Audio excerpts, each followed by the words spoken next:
When you're working on a dream, at some point in time, a transition takes place. And the transition is what you are becoming in pursuit of the dream. Because even if you don't get the dream, you become such a strong and powerful person, it will so change your life, you can look at something else and say, well, I think I'll go do this then. Because you have now developed yourself in such confidence and such competence in how to deal in the arena of life that you can move into another area and not miss a beat. Once you begin to discover who you are, then you really realize how you have been given authority and dominion over everything on the face of the earth, including all the dimensions of your life. But you can only do that through the struggle of life. And most people avoid the struggle. Most people go through life avoiding pain. And when you go through life like that, something in you dies. Something in you that you never activate is lying dormant in there, that you never get a chance to call on because you have not challenged yourself. Somebody said the land of familiarity belongs to the dead. That most people like to feel like they're a king in the area of their comfort zone. They only want to do those things that they know how to do well. Osborne said, unless you attempt to do something beyond that which you've already mastered, you will never grow. So if you want to begin to grow, you've got to put something out here that you can't reach easily, that has got to make you stretch, got to make you jump for it, got to make you get back a little bit and dig in so that you can take a leap for it. And maybe you jump up there and you miss it and you skin your knees and you come back again and you bust your lip next time. But you keep on, and through that process, you learn how to leap higher. You start challenging yourself to dig deeper, and then you discover some things about you that you don't know right now. Some talents that you have in you that you didn't know that you can do. I started out just talking to kids, and now I'm speaking at corporations. Now I'm traveling. I didn't know I can do this, but had I not given myself a chance, and I'm saying to you, give yourself a chance. Here's something else. If you want to begin to make your stuff happen for you, I think that it's very important that you start trusting yourself. Listen to yourself. Listen to that still small voice within you. Don't try and make everything logical. There's some things about life that defies logic, that you just can't explain how the outcome is going to be. I think that's why Paul said you've got to learn how to walk by faith and not by sight. That once you begin to trust yourself and your ideas and your instincts, life takes on a whole new meaning, because now I want you to do that feeling that you are led. Just feel, I am led. And don't give your power away. You don't need anybody to approve your dream. It was given to you. If they can't see it, it's because it wasn't given to them. It was given to you. Hold it, nourish it, cultivate it, work on it. It's yours. It's your baby. Work on it until it comes into fruition.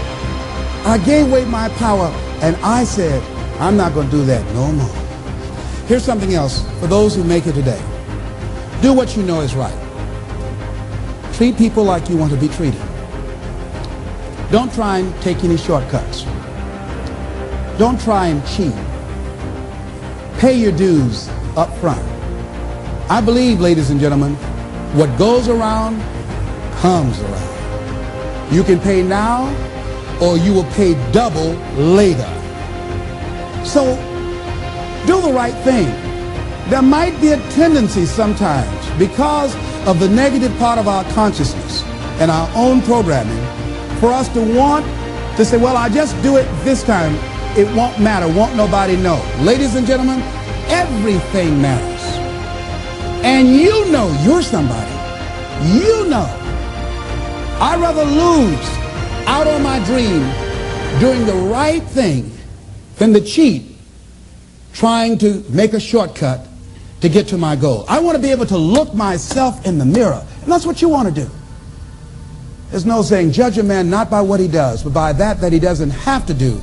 And to judge the true quality of a man is what do you do when nobody's looking. See, there's some good out there for you in the universe that has your name on it, and nobody can get your good. It has your name on it. They can't take your stuff. It's your stuff. So when you know that whatever you're seeking, it's also seeking you, you don't worry. You don't run scared. You don't think somebody's going to take it from you. You listen to your inner voice in you to always take the high road. There will be the tendency, the natural inclination to take the low road. You must resist that. Here's something else I encourage you to do if you want to make it today. Keep your agreements. Keep your agreements that you make. And establish a network of people who will also do that. Establish a network of people in your life that you can count on, that will be there for you when you need them, and you be there for them. Leave the flakes alone, people that are seriously not serious.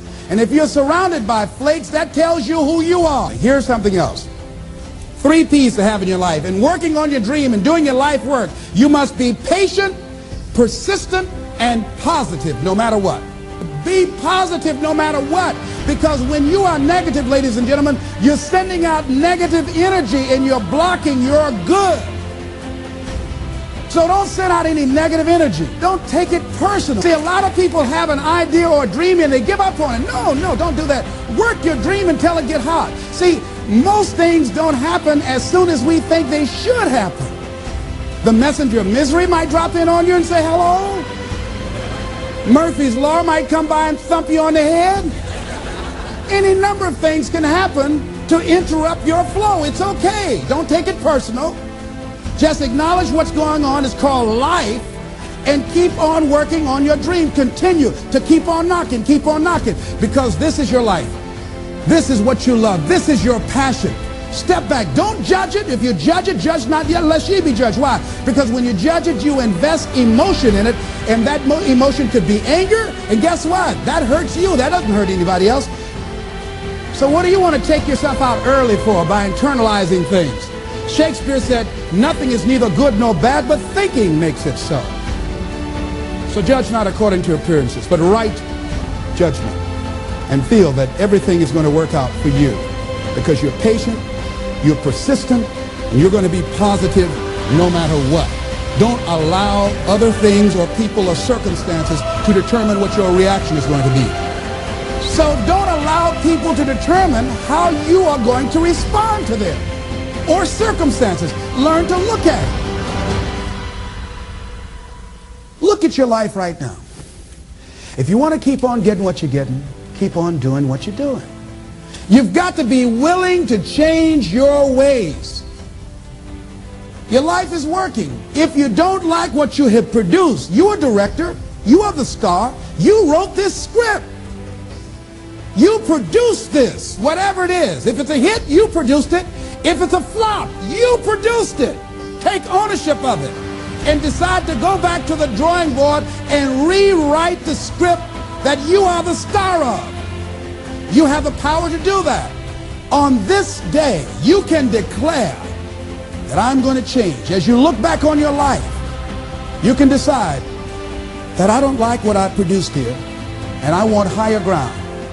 I want to begin to experience more love. I want to have more adventure in my life. I want something that gives my life a sense of meaning. I believe, ladies and gentlemen, if we can accept the possibility of that this is the decade of consciousness. That's what I believe that this is. The decade of consciousness, if you please.